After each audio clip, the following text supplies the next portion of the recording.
Since bata kami talagang nabit-bit namin hanggang sa nagkaroon kami ng pamilya, nagkaroon kami ng mga anak. And then siguro, probably, Tito Boy, ang pinaka-ano doon is communication.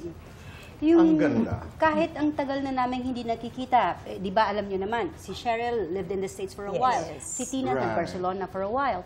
Pero yung alam natin na sa puso namin, magkita at hindi, same na same pa rin. Exactly. It's a kind of friendship pala that transcends space. Hindi kinakailangan magkasama physically, but alam yung tatlo that you are friends. Yes. You know? Actually, Yun Tito kami. Boy, itong reunion ng triplets, ang tagal ng ang tagal nung hindi natin pagkikita. Ito na ulit. Ito na yung And ulit. thank you. And thank you so much. Maraming Sa fast salamat. talk. Thank you. Mabilisan lamang, what kind of mothers are you? Maybe in a line or so. Ikaw, Tina. Ano ba? Maybe marunong akong sumakay sa gusto ng anak ko. Okay. Kailangan ganun eh. Sa panahon kasi ngayon, kailangan marunong kang sumakay sa gusto nila. And you have to be open. You have to be very, very open to them para maging open sila sa'yo. Cheryl, ikaw. Well, before I used to be more of a disciplinarian when I was still married. But then now na I'm by myself and my daughters summa cum laude graduate. Yeah, congratulations. Yeah, mas naging na ako, I loosened the tie already. Kasi nga, katulad ng sabi ni Tina, it's better na makikisakay ka para mas open sila sa'yo. Yes.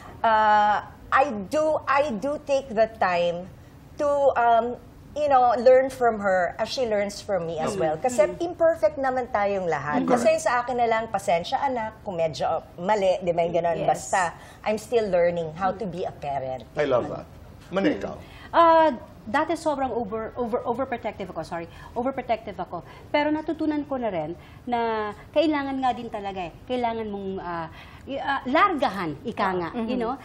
Hindi naman ibig sabihin nun o sige, dun ka na, pag pinaalis mo, dun ka na. Hindi, nasa likod ka lagi, pero largahan mo ng konti. Okay. Kasi sa akin, mga lalaki yung mga bata. Tama. Diba? Now, I have a daughter-in-law, married na si Kyle. So, ngayon, mas alam ko na kung bakit kailangan mo nga pala talagang largahan. I just want to Hindi sila push that matututo. concept. I just want to push that. Importante po ito sa atin. May mga magulang na naniniwala, hindi mo ako kaibigan, magulang mo ako.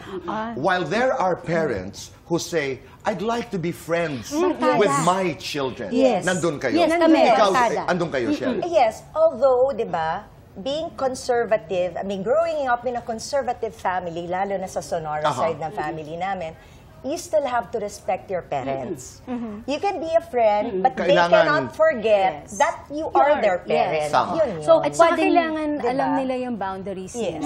Pwedeng barkada, ganyan. Pwedeng We can all ganon. have fun. You know, we can do this, we can do that. Pero, There are times, alam niyo kung hanggang anak, saan. wait lang ha. I think we're talking about balance. di ba? Yes. We're talking about balance.